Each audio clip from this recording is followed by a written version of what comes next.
Fyodor Dostoevsky is one of the most important novelists of modernity. Many also consider him to be one of the most important Christian writers of the last 200 years. Dostoevsky, however, was deeply anti-Catholic, and he has virtually nothing to say about the nature of Protestant Christianity. And this is often a conundrum for Christian readers of Dostoevsky. But the first thing to recognize about Dostoevsky's Christianity is that he was committed to the form of Christianity common in Russia in the 19th century, Russian Orthodoxy. Hundreds of years since the East-West Schism, which ruptured the Christian Church, Orthodoxy and Catholicism viewed each other antagonistically, and Dostoevsky was no exception to having these views. Even though Protestantism in the form of Lutheranism was existent in cities like St. Petersburg and even Moscow, it was largely contained to the German nobility, the German aristocracy within the Russian Empire. Most Russians never had any acquaintance with Lutheran Protestant Christianity, and thus Dostoevsky has nothing to tell us about the nature of Protestantism. Nevertheless, Dostoevsky was keenly aware of the problems of modern society.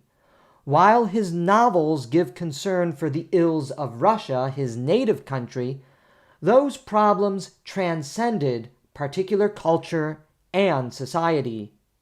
Dostoevsky's consideration in the stories he tells is universal in scope. In fact, Dostoevsky's Russian heritage gives him a special ability in recognizing modernity's problems. Unlike the Western writers of Europe and North America, who were disciples of progress and optimism, still cloaked with a veil of Christianity, Dostoevsky's Russia was still backward, and the ideologies of progress and optimism of the new intellectual class were openly hostile to Christianity, the Russian Orthodox Church.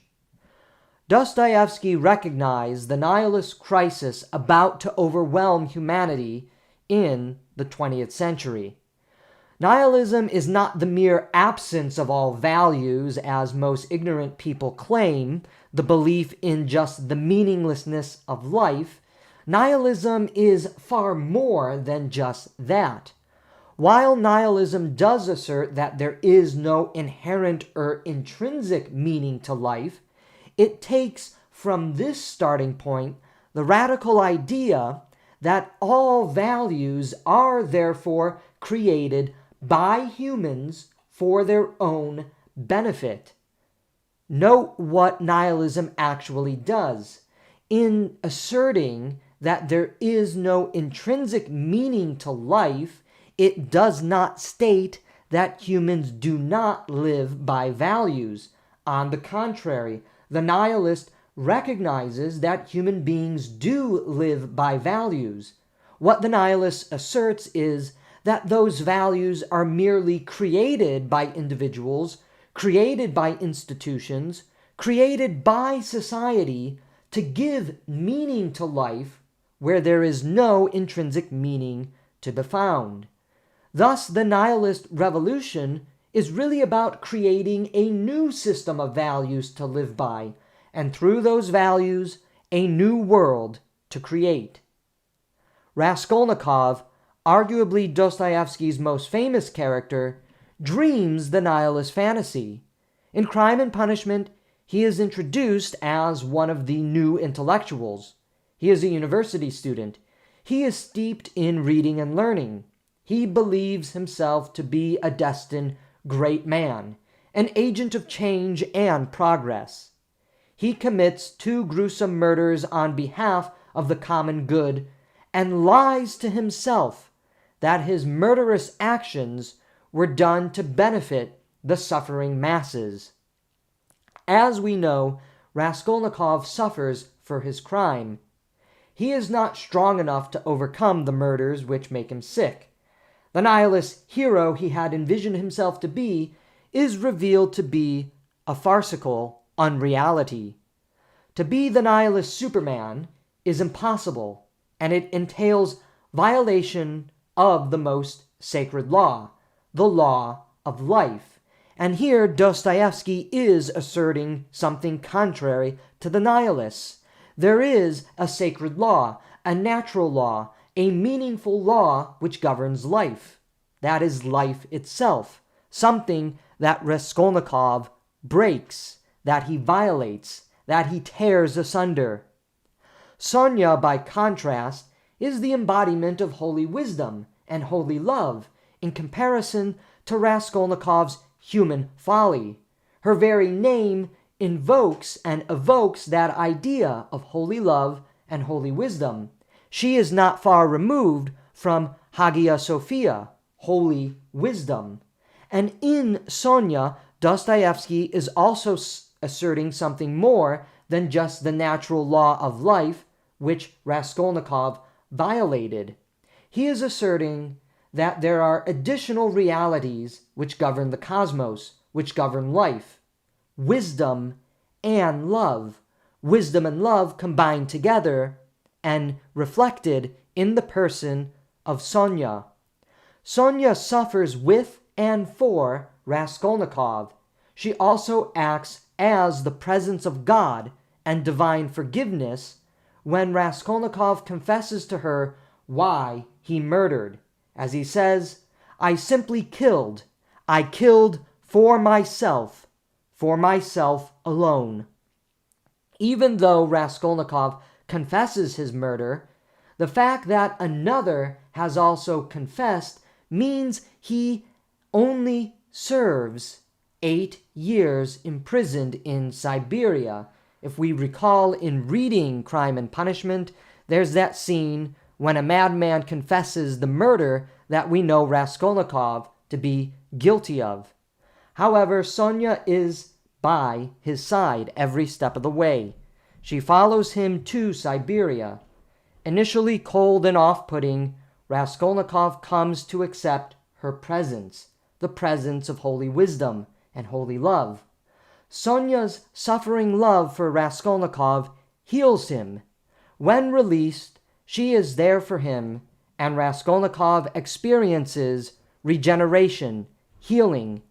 New life comes from the compassionate and suffering love of Sonia to Raskolnikov.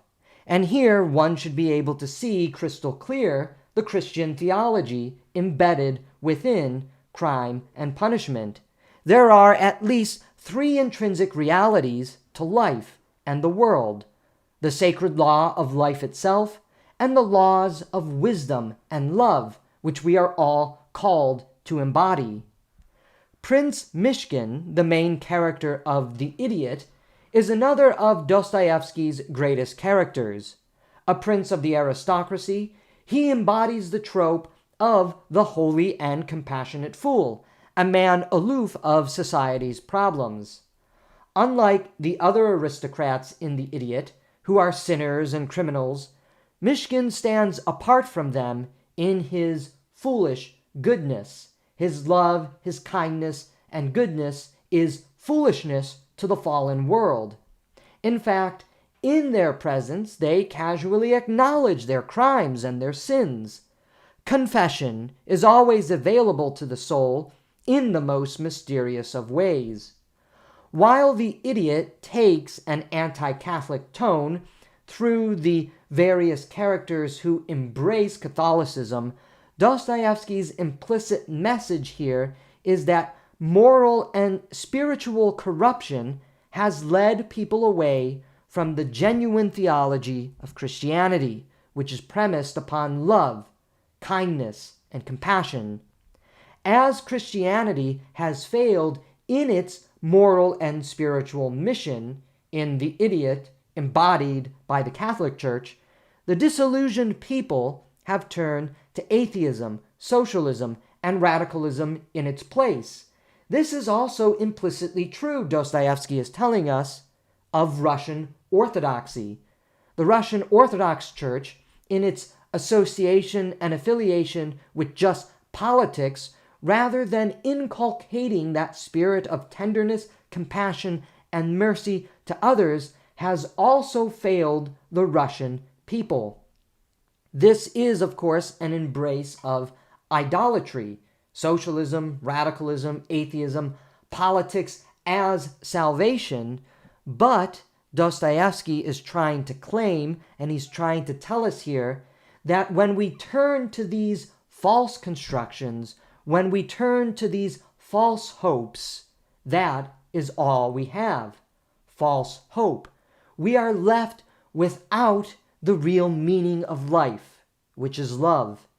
This is what compels Mishkin to be a fool for love, a fool for Christ, who is love incarnate. Mishkin is the embodiment of compassion and kindness to people who seemingly do not deserve it. But we all have that opportunity for repentance and forgiveness. Rogozhin, the main villain, is a beast of a man given over to the lusts of the body and the will to dominate others. Nastasia, the beautiful but suffering young woman of the novel, is abused and broken. We have entered the world of fallen human beings. Nastasia is torn between the compassionate love of Mishkin and the domineering lust of Rogozhin. She abandons Mishkin on their wedding day and flees to Rogozhin, who then kills her by stabbing her symbolically through the heart, killing the very organ and the soul of love in the human being. What Dostoevsky's novels understood was that the disillusionment from Christianity would lead to the rise of revolutionary nihilism, the belief that new values could be created by men for a new world created by those values. This would necessitate murder and destruction, which would not only bring fire to the existing world, but more maliciously bring about the death and the destruction of the human soul itself, the eradication of the human heart. Further, Dostoevsky's antidote to the emerging nihilism and materialism of his time, which now defines the modern world, is not politics, it's not economics, it is not the illusory ideologies of the city of man. It is love itself, compassion for others, merciful love for those in need, suffering love with others in their darkest hours, even if those hours end up being years and decades. Love is the only way out of the abyss we find ourselves. This is the message of Dostoevsky's writings. We must become souls of love, even when anger, hatred, and jealousy and the lust to dominate and destroy burns all around us. Dostoevsky's message, of course, is correct. If we look for any other solution beyond love, we will fall prey to the same disillusionment, turning to resentment and the revolutionary lust of the radicals. Because God is love, as the scriptures reveal, Dostoevsky knows that for love to be the only solution entails God as the only solution to our problems. God is embodied and made incarnate in the various heroes and heroines of Dostoevsky's works. And this is why many scholars have recognized that not only is Dostoevsky one of the most important writers of the modern era, he is arguably one of the greatest Christian writers of the last 200 years. Even if Dostoevsky's Christianity takes shots at the Catholic Church and doesn't have anything to say about Protestantism, the basic essence of Christianity is there for those with eyes to see and ears to hear. We must embody compassionate love for others, merciful love for those in need, and suffering love with those in the darkness, however long we must be with those individuals. Mishkin was always there for those, even those who were incredible and terrible sinners. Sonya was there for Raskolnikov in his darkest hours, in fact, his darkest years. And at the end of it, Raskolnikov and Sonya became one in marriage. And even though Mishkin returns to his blissful asylum, away from the darkness of the world, it was his embodiment of compassion and mercy which can inspire us to be conduits of love in the loveless world all around us.